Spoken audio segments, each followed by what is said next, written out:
It's been a really tough year for South Africans with the drought, lack of rain, rising unemployment, pitiful economy, and a lot of violence that has taken place across the country and that we read in the news every day.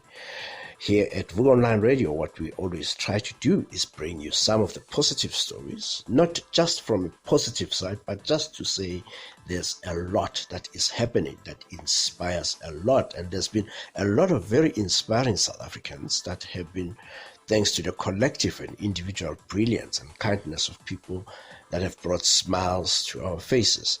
Some may say the moments pale in comparison to our day-to-day struggles, but as people, we haven't allowed the moments to pass without recognition.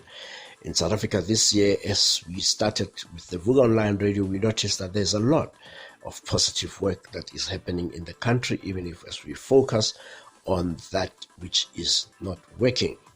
Here are some of the stories that have been very inspiring for us. Zozibini Tunzi was kept off a year in South Africa when she replaced her Miss South Africa crown with that of Miss Universe on the 8th of December, becoming the third South African to take the coveted title. And we saw just hours before winning, the local star sharing a positive message and thanking her parents for raising her to become a confident and grounded woman she is. She recently was on the Trevor Noah show, and it was beautiful to see two South Africans in New York sharing stories about how they grew up. And this is what our country is about. She wrote on the Instagram a caption, "I am because you are. You have given me life. You've raised me to be the woman I am so that I can stand in a faraway land proudly knowing I'm rooted in where I'm from."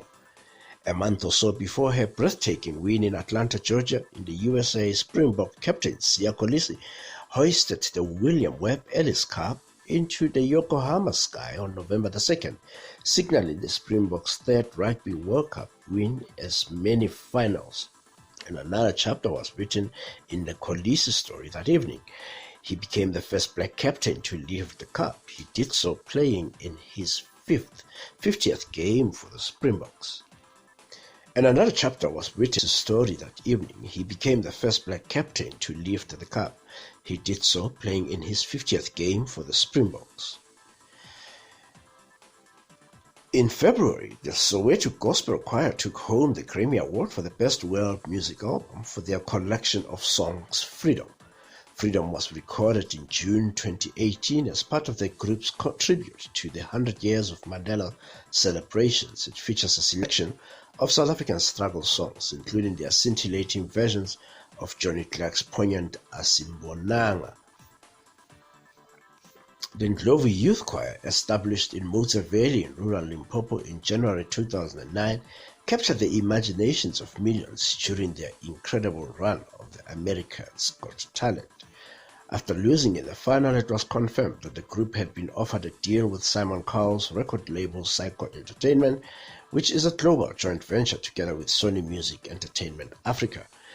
They released their debut album titled Africa under the label in November 2019, and it achieved critical acclaim.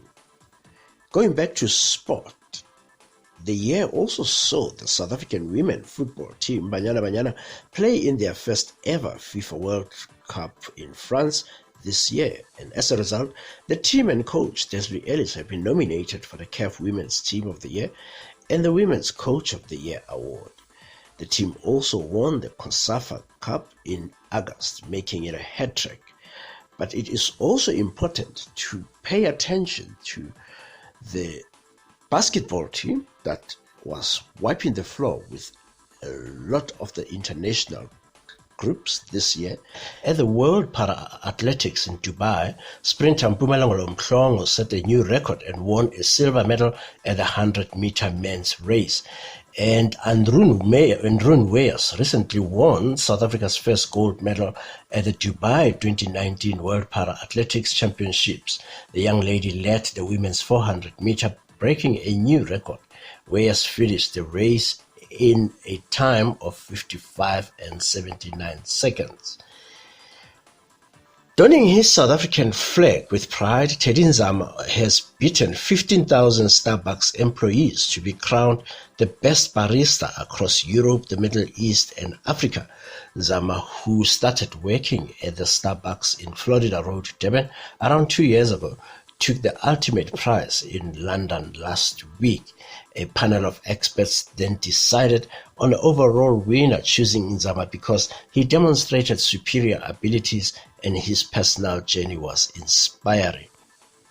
Meantime, South African musician Anathi, real name Anathi Mbongo Mnyango, scooped a Soul Train award for his contribution to Beyonce's hit song Brown Skin Girl. The song, which also featured Ayodeji Wizkid Balogun, won the Ashford and Simpson Songwriters Award. Mnyango and Wizkid are the only Africans listed as winners. Brown Skin Girl was part of Beyonce's The Lion King, The Gift album, which was released in July.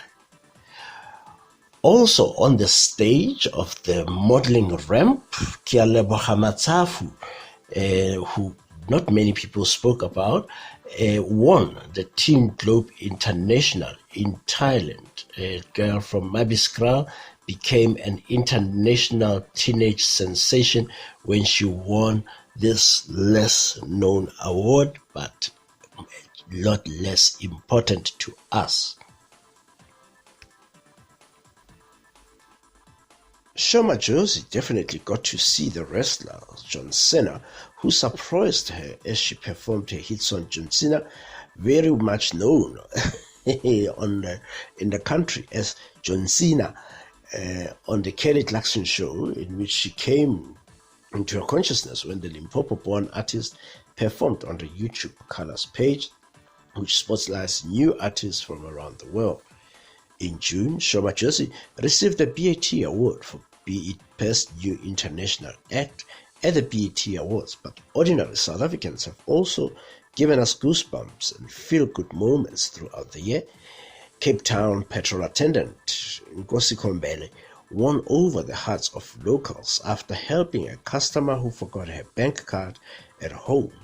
His goodwill, lending her 100 rand, enough to get her to the destination and back to repay him.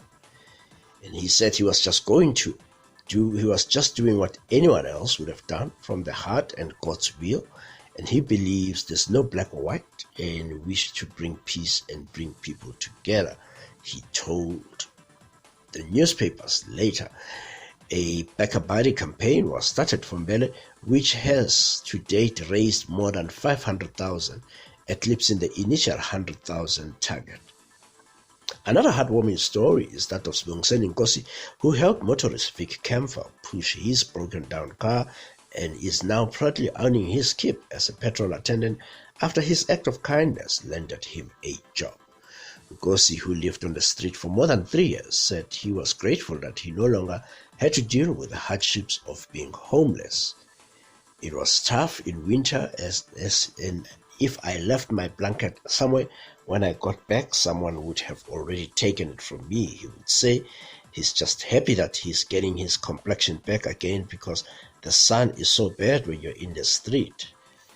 And given that the current mood of the country is all things festive, a wedding seems to be the best way to end 2019 and usher in 2020, thanks to South Africa's favorite couple, Nonhlanhla Soldat and Hector Mkansi, also known as the KFC couple, who set December 31st as the day they will tie the knot for the second time.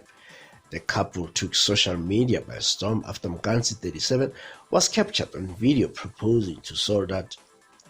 It later emerged that the couple was already married after it turned out Mkansi had taken the rings for a cleaning when he was captured proposing. The video elicited an outpouring of positivity, with social media users seemingly taken with the woman's overwhelmed reaction at the man's broad, joyous smile. That was your year, the year of feel good, and the year of Vuga. And we at Vuga Online would like to wish you a happy new year as you cross over into a new decade of 2020, where we wish and hope and expect to be a much bigger part of your life, bringing you more inspiration, more music, and more laughter every day.